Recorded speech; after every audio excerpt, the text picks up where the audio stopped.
Made for each other എന്ന പരിപാടിയിലൂടെ മലയാളികൾക്ക് സുപരിചിതമായ രണ്ട് വ്യക്തികൾ. സ്വന്തം ഭാര്യയുടെ മുഖം നെഞ്ചിൽ പച്ചകുത്തി മലയാളി പ്രേക്ഷകരുടെ മനസ്സിലേക്ക് ഇടം നേടിയ സുമിത്തും ഹിമയും. മുൻ കാമുകിയേക്കാൾ ഏറെ ചേട്ടൻ എന്നെ സ്നേഹിക്കുന്നുണ്ടോ എന്ന ഭാര്യയുടെ ചോദ്യത്തിന് മുന്നിൽ നീയാണ് എനിക്ക് എല്ലാം എന്ന് പറഞ്ഞുകൊണ്ട് അവളുടെ മുഖം നെഞ്ചിൽ പച്ചകുത്തിക്കൊണ്ട് സുമിത്ത് ഹിമയെ ഞെട്ടിച്ചത്.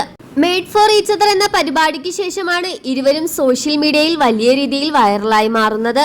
പിന്നീട് അങ്ങോട്ട് ഏറെ നാളുകളായി ഇരുവരും സോഷ്യൽ മീഡിയയിൽ നിന്ന് അപ്രതീക്ഷിതമാവുകയും ചെയ്തു. കഴിഞ്ഞ 3 വർഷങ്ങളായി ഹിമയും സുമിത്തും പിരിഞ്ഞാണ് താമസിക്കുന്നത്. ഇരുവരും ലീഗലി ഇപ്പോൾ ഡിവോഴ്സ് ആയി കഴിഞ്ഞു. എങ്കിലും നെഞ്ചിൽ പച്ചകുത്തിയ ഹിമയുടെ മുഖം സുമിത്തിന്റെ നെഞ്ചിൽ ഇപ്പോഴുമുണ്ട്. മറ്റൊരു പെൺകുട്ടിയുമായി ഇടപഴകിയുള്ള സുമിത്തിന്റെ ചിത്രങ്ങൾ സോഷ്യൽ മീഡിയയിൽ കുറച്ചു നാളുകളായി കാണുന്നു.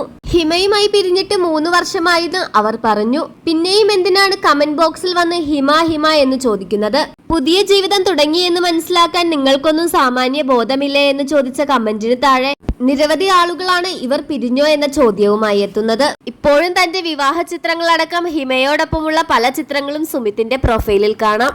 ഹിമയോടൊപ്പമുള്ള നല്ല നിമിഷങ്ങൾ ഒന്നും തന്നെ സുമിത് ഇതുവരെ ഡിലീറ്റ് ചെയ്തിട്ടില്ല. ഹിമയുടെ ഒറ്റയ്ക്കുള്ള പല ചിത്രങ്ങളും ഇപ്പോഴും സുമിത്തിന്റെ പ്രൊഫൈലിലുണ്ട്. അതുകൊണ്ട് തന്നെ ഇരുവരും പിരിഞ്ഞു എന്നുള്ള വാർത്ത ആർക്കും വിശ്വസിക്കാൻ പറ്റുന്നില്ല.